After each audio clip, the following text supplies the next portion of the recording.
បាទជំរាបសួរមិត្តភ័ក្តិទាំងអស់គ្នាដែលនិយមតាមដាន Page ស្រាកាស្កូហើយនិង YouTube ស្រាកាស្កូចឹងថ្ងៃនេះថ្ងៃទី10ខែ5 2026បាទចឹងដោយសារមានបងប្អូនច្រើនដែលឆាតមកឬក៏ទេសួរតាក់ទងជាមួយនឹងថាយើងដាំតកួនមិនបានដើមស្អាតចឹងណាបាទដើមស្អាតភ្លឺចឹងហើយមួយទៀតគាត់ថាបើគាត់ដាំទៅភាគច្រើនគឺចេញទងនឹងស្មាល់បាទទងនឹងតូចហើយតាក់ទងមួយការចំណាយទៅលើការទិញថ្នាំទិញអីបាញ់ហ្នឹងវាអស់លុយច្រើនបាទអញ្ចឹងតាក់ទងជាមួយនឹងដំណាំបាទតាក់ទងជាមួយនឹងដំណាំយើងទល់យើងកែច្នៃបាទយើងកែច្នៃធ្វើយ៉ាងម៉េចឲ្យវាយើងចាយដើមតិចទៅលើវាមិនយើងចំណេញដោយសារកសិកម្មយើងដឹងហើយថាជួនកាលវាតម្លៃវានឹងទេវាអាចទាបជួនកាលអាចខ្ពស់ចឹងណាបាទអញ្ចឹងមុននឹងផ្ដើមវីដេអូខ្ញុំចង់និយាយបន្តិចតាក់ទងជាមួយនឹងបងប្អូនដែលគិតថាវីដេអូរបស់ខ្ញុំធ្វើមួយនេះមានប្រយោជន៍ឬ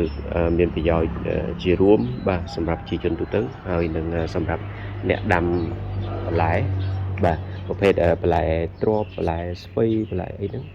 ដែលបងប្អូនគិតថាវាបន្លែសម្រាប់ផ្គត់ផ្គង់ឲ្យប្រជាជនរបស់យើងអត់ដែរទេអញ្ចឹងបងប្អូនជួយ share វីដេអូនេះមួយសិនបាទជួយ share បន្តគ្នា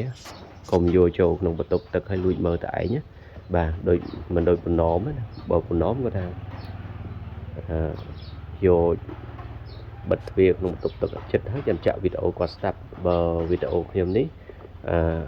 បងប្អូនអាចគិតថាមានប្រយោជន៍បងប្អូនជួយ share ឲ្យប្រជាជនយើងបានដឹងផងបាទអរគុណច្រើនចឹងថ្ងៃនេះខ្ញុំមកថតវីដេអូបង្ហាញតាក់ទងជាមួយនឹងប្រភេទជីទឹកដែលខ្ញុំធ្វើហើយខ្ញុំតែងតែផ្គត់ផ្គង់ជូនបងប្អូនដែលទិញពូជពីខាងខ្ញុំទៅណាបាទអញ្ចឹងបងប្អូនដែលធ្លាប់ទិញពូជទៅគាត់ដឹងហើយបាទអញ្ចឹងយើងធ្វើជីទឹកនេះសម្រាប់ដំណាំតកួនបាទទីផលប្រយោជន៍របស់វាគឺយើងយើងចាយទុនតិចបាទចាយទុនតិចប៉ុន្តែយើងបានផលមកច្រើនបាទដល់នេះយើងអស់លុយតិចបាទនេះវាជាប្រភេទជីកប៉ុសដែលយើងធ្វើខ្លួនឯងបាទធ្វើសម្រាប់ប្រើលើដំណាំតកួននឹងនោះបាទខ្ញុំធ្វើម្ដង4ធុង5ធុងដែរបាទក៏តែនេះនៅទីតាំងនេះវាខ្ញុំដាក់បាន2ធុងបាទអញ្ចឹងជីទឹកតែកាលណាបងប្អូនធ្វើឬក៏ទិញពីខ្ញុំទៅបងប្អូនអាចចំណេញដោយសារជីទឹកនេះក្នុង1លីត្រអស់10000រៀលទេហើយបងប្អូនប្រើបានដល់10ធុង10ធុងបាញ់ថ្នាំយើងបាទធុង20លីត្រហ្នឹងអញ្ចឹងក្នុងមួយធុងបងប្អូនចាយលុយតែ1000រៀលទេបាទទៅលើជីទឹកនេះហើយក្នុងជីទឹកនេះផងដែរគុណភាពវាទី1ធ្វើឲ្យដើមតកួនយើងទន់ភ្លឺចេញត្រួយច្រើននិងរឹសច្រើនបាទហើយវាមានសារធាតុដូចបងប្អូនឃើញនេះវាមានប្រភេទក្រូចសើចនេះគឺវាកាត់ហើយនឹងក្លិនពេលដែលយើងបាញ់ទៅវាក្លិនទៅលើតកួនអញ្ចឹងវាអត់សូវមានសត្វល្អិតមកបំផ្លាញទេអត់ដូចយើងប្រើគីមីទេបាទបងប្អូនប្រើគីមីអាចល្អស្លឹកខ្មៅប៉ុន្តែពេលដែលបាញ់ទៅគឺភាគច្រើនមានតកូវមានមមាញចុះមកវិញបាទអញ្ចឹងខ្ញុំរាល់ថ្ងៃនេះខ្ញុំប្រើតែជីទឹកនឹងមួយបាទជីទឹកនឹងដូចខ្ញុំជំរាបភាសាទៀតចឹងបងប្អូនចាយលុយ10000បងប្អូនប្រើ10ធុងប្រើបាន10ធុងអញ្ចឹងគិតទៅមួយធុងអស់លុយតែ1000រៀលទេបាទហើយប្រសិទ្ធភាពស្មើនឹងបងប្អូនប្រើថ្នាំកញ្ចប់មួយកញ្ចប់2000ឬក៏2500ឬក៏3000នឹង2កញ្ចប់នេះបាទព្រោះខ្ញុំធ្វើលើដំណាំតកួននឹង7-8ឆ្នាំហើយបាទមួយទៀតបងប្អូនអាចប្រើថ្នាំជំនួយដែរជំនួយប្រភេទនេះកំប៉ុងនេះមកកំប៉ុងនេះយើងប្រើមកកំប៉ុងនេះយើងប្រើបាននិយាយទៅមកកំប៉ុងនេះយើងប្រើបាន15ធុងបាទអញ្ចឹងមកកំប៉ុងនេះយើងចាយលុយ តែ2500ទេអត់ដល់2500ផងគិតទៅស្ទើរដែរបាទអញ្ចឹងពីរមុខចូលគ្នាបងប្អូនអាចចាយលុយត្រឹមតែ3000អត់ដល់3500ផងអញ្ចឹងបងប្អូនអាចយកទៅប្រើលើដំណាំតកួនបានហើយប្រសិទ្ធភាពល្អដោយតែយើងប្រើគីមីមួយវិញទៀតផលប្រយោជន៍របស់វាគឺវាអត់ប៉ះពាល់បាទអត់ប៉ះពាល់សុខភាពប្រជាជនបាទអត់ប៉ះពាល់លើសុខភាពអ្នកហូបអានេះ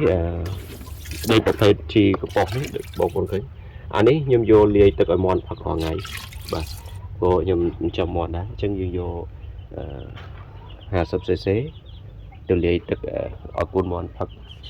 សម្រាប់50cc យើងលាយបានទឹក5បាទទឹក5លីត្រឬក៏កតោតូចបាទកតោតូចកតោតូចនេះអញ្ចឹងយើងយកមកលាយបានបាទអញ្ចឹងអានេះវាអត់ប៉ះពាល់សុខភាពទេបាទប្រភេទកំប៉ុសយើងប្រើគុណភាពល្អហើយមិនប៉ះពាល់សុខភាពអ្នកហូបហើយយើងអ្នកបាញ់ក៏អត់ខ្វល់ដែរវាអត់ប៉ះពាល់បាទអត់ប៉ះពាល់ហ្នឹងហើយអញ្ចឹងសម្រាប់បងប្អូនដែលដាំតកួនឬក៏រដូវកាលធ្លាក់ភ្លៀងមុខនេះបងប្អូនតាមបណ្ដាខេត្តនានាអាចដាំបាទអាចដាំអញ្ចឹងបងប្អូនក៏អាចតាក់ទងពូជពីខាងពូជតកួនពីខាងខ្ញុំទៅបានហើយឬក៏បងប្អូនមានពូជស្រាប់បាទមានពូជស្រាប់ដែលធ្លាប់ដាំយូរហើយប៉ុន្តែតកួនវាអត់ល្អបាទតកួនវាអត់ល្អអញ្ចឹងបងប្អូនអាចយកឆ្នាំឬយកជីកប៉ុសពីខាងខ្ញុំទៅប្រើទៅផលប្រយោជន៍បងប្អូនចាយលុយតិចបាទអស់លុយតិចជាងបងប្អូនទិញជីថ្នាំគីមីយកមកប្រើហើយបងប្អូនក៏មិនប៉ះពាល់សុខភាពបងប្អូនអ្នកប្រើប្រាស់ហ្នឹងក៏មិនប៉ះពាល់សុខភាពហើយអ្នកហូបក៏មិនប៉ះពាល់សុខភាពដែរបាទអញ្ចឹងជាមួយបន្តិចទេខ្ញុំទៅថតតកួនដែលខ្ញុំប្រាប់មកពីស្រែនៅខាងមុខផ្ទះឲ្យបងប្អូនមើលបាទអញ្ចឹងខ្ញុំចង់និយាយតែប៉ុណ្្នឹងអញ្ចឹងខ្ញុំសរុបមកវិញថាបងប្អូនដាំតកួនបាទដាំតកួនបងប្អូនអាចប្រើតែពីរមុខហ្នឹងពិតប្រាកដហើយបងប្អូនកុំជឿគេច្រើនពេកបាទជឿអ្នកលក់ថ្នាំអី